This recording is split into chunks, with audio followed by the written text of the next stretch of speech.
Bloomberg Audio Studios. Podcasts, radio, news. Under the deal reached today, effective at 4 a.m. tomorrow local time, the fighting across the Lebanese-Israeli border will end. Will end. This is designed to be a permanent cessation of hostilities. What is left of Hezbollah and other terrorist organizations will not be allowed. President Biden there in the Rose Garden at the White House saying that Israel and Hezbollah have agreed to a ceasefire deal, giving his remarks on the Middle East conflict. He says the ceasefire deal will last for 60 days. He also went on to say that the people of Gaza also deserve a ceasefire deal. And he says the only way out for Hamas is to release those hostages that have been held in captivity. So a big day. And we certainly heard earlier in the day from Prime Minister Benjamin Netanyahu, who said he would bring the proposed ceasefire to a vote by his security cabinet. Yeah, that ceasefire, the Lebanon ceasefire, begins at 4 a.m. local time. For more, let's go to Bloomberg News U.S. National Security Team leader Nick Wadhams, who's standing by in Washington, D.C. Nick, good to have you joining us on this breaking news. Help us understand where exactly this ceasefire, what part of the war the ceasefire affects, and what part of the war is still continuing to be ongoing. So there are essentially two fronts to this war. There's Israel's battle with Hamas in the Gaza Strip, and then resulting from that, after the attack by Hamas on October 7th that provoked the Israeli campaign in the Gaza Strip, you've seen increasingly intense fire between Hezbollah and Israel. And in recent weeks, that essentially turned into a full-blown war where you had Hezbollah launching missiles from Lebanon into Israel, and you also had Israel widening the scope of a pretty devastating campaign against Hezbollah in Lebanon, taking out many of its top leaders and also striking targets in the heart of Beirut, essentially, turning that city essentially into a war zone. So that was where the Biden administration and others, such as France, which was also a sort of handmaiden to this deal, found the prospect for an agreement, and that's really where they focus. So what you see today is the Biden administration getting that pause. Hopefully, they say it'll be much longer than a pause. It'll be a permanent ceasefire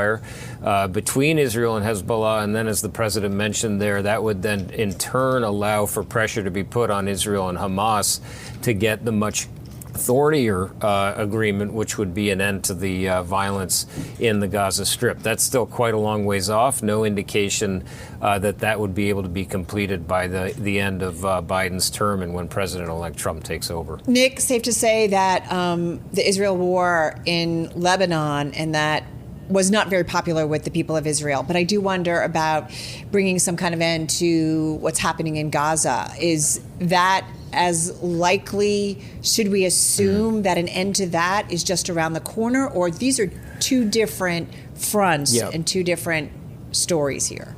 Yeah, I mean, that's we've had a lot of false hopes over the months since October 7th, 2023, when Hamas launched that attack on Israel, that we would see something. There had been a very brief ceasefire at one point. But, you know, the intractable problem there is that Israel says it will not stop the fight in Gaza until Hamas no longer exists as a fighting force.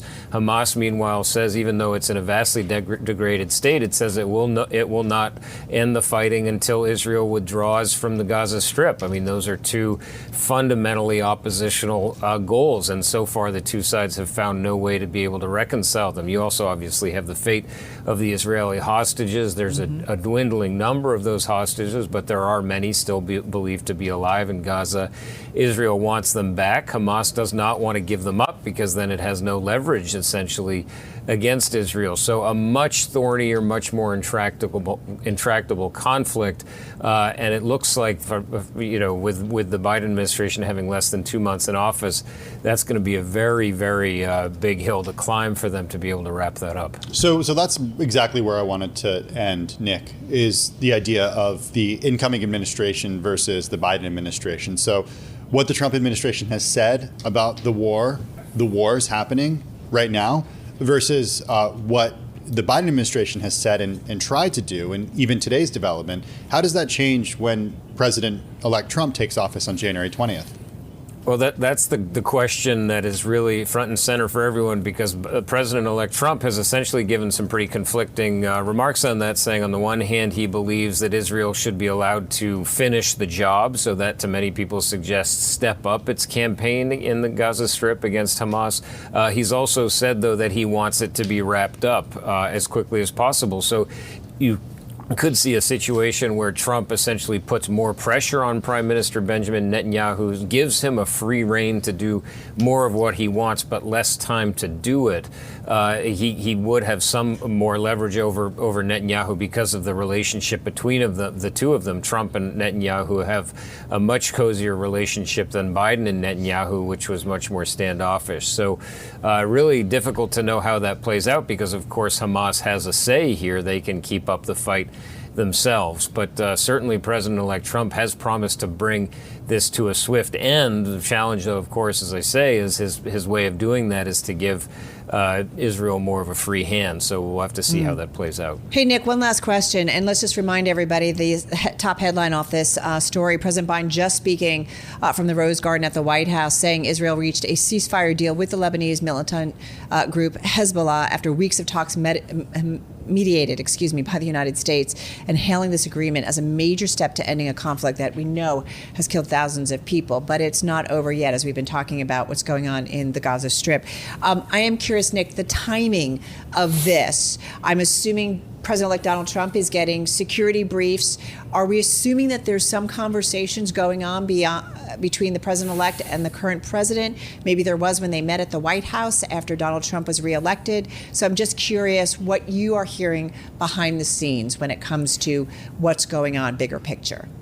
Sure. I mean, we know that the incoming Trump administration, the Trump transition team, has been getting briefings. However, we do have one government at a time, and it is actually illegal for non-government Americans to conduct foreign policy ostensibly on the government's behalf or as a sort of government in waiting. That's not really something Trump can do. However, what we do know is, we don't know the extent of any conversations between Biden and Trump. I'd suspect they'd be quite limited. We do know there have been several conversations between Trump and Prime Minister Netanyahu, and that's obviously the thing we're all trying to crack, what exactly they're saying to each other. What we've heard from the Trump administration is it is not very detailed conversations, that they're not really talking deep strategy or anything like that. But, you could imagine a scenario where Trump is going to put pressure on Netanyahu in one way or another, either to wrap things up or who knows. So that's really something that we're trying to crack. We do know those conversations are going on. All right, so appreciate it. Bloomberg News U.S. National Security Team Leader Nick Wadhams right there standing by with us.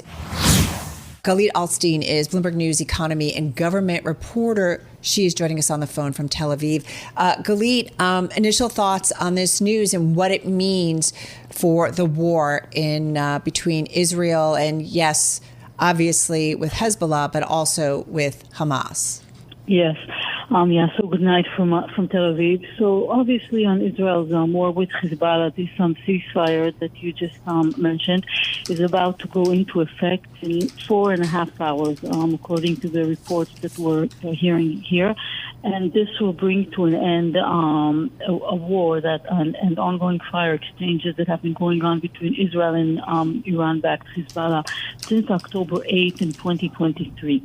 So that will definitely be a big change in the situation that it has been ongoing for over a year. One of Israel's achievements, officials here say, is that by achieving this ceasefire agreement, Israel has managed to disconnect the war with Hezbollah in Lebanon from the war that is going on with Hamas in Gaza. Now, this is something that Israel was unable to do for a very long time because Hezbollah leader Hassan Nasrallah, which Israel assassinated in late September, he made a very strong point of saying that the two arenas and the two fronts are connected. And ever since he was taken down by Israel and leadership in Hezbollah changed, Israel has wanted to disconnect between the two arenas, and it has now, from from the Israeli perspective, it has managed to do that. And now Israel is hoping that when Hamas is left on its own, secluded, with Hezbollah already part of a ceasefire deal, it will put more pressure on Hamas to perhaps reach a ceasefire agreement with Israel in Gaza also. Galit, where does Iran fall in all of this? And how does their role change as a result of this ceasefire? So reports we're hearing, for starters, are that Iran did support and back this ceasefire agreement between Hezbollah and Israel. Otherwise, it probably would not have been able to move forward as it has and as it should tomorrow morning. So that's one thing to note about Iran. Now, Iran and Israel have been exchanging fire for several months now. Every few months, Iran has been attacking Israel with ballistic missiles. Israel has retaliated recently in an attack of its own. Iran has now seemed to kind of take a step back in its intentions to once again retaliate against Israel and see what the Trump administration is going to look like for them, for Iran, and perhaps negotiate a new nuclear deal with the U.S. and other nations. So Iran is kind of looks like now like it's sitting on the fence. It is noteworthy that Benjamin Netanyahu, when he was giving a televised statement this evening, just ahead of the cabinet, of the Israeli cabinet's approval of the ceasefire agreement, he did mention that one of the reasons for Israel to want to achieve a ceasefire with Hezbollah at this time is that it can focus on the Iranian threat. And he said he would not elaborate on what this means, but he was obviously, saying to Iran, right. We're still looking at you, and we're still looking to stop you from becoming a nuclear nation. Galit, just got about 30 seconds here. So is this, you're on the ground there. You understand the pressure. We talked earlier with our Nick Wadhams, who covers national security, certainly here in the United States, but saying that, ending what was going on in Lebanon maybe is not on the same, doesn't necessarily mean we're going to see an end to what's going on with Hamas and Palestinians right now. So I'm wondering,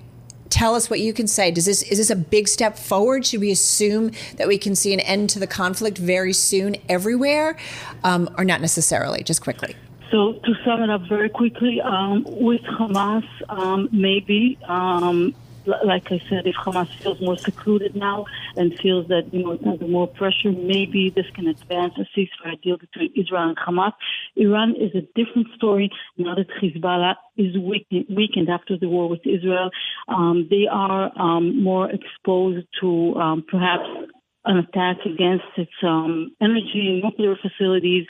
I'm not saying that this is on the table here and now, but this is definitely something that Netanyahu has been hinting at, and it still remains to be seen whether the direct exchanges between Iran and Israel that we've seen over the past month are over at this point, at least until the Trump inauguration, or we'll see more of those exchanges coming. We do know it's late, and we appreciate you giving us an update on the situation, certainly since you're there on the ground. Galit, thank you so much. Galit Altstein, Bloomberg News economy and government report, on the phone with us from Tel Aviv.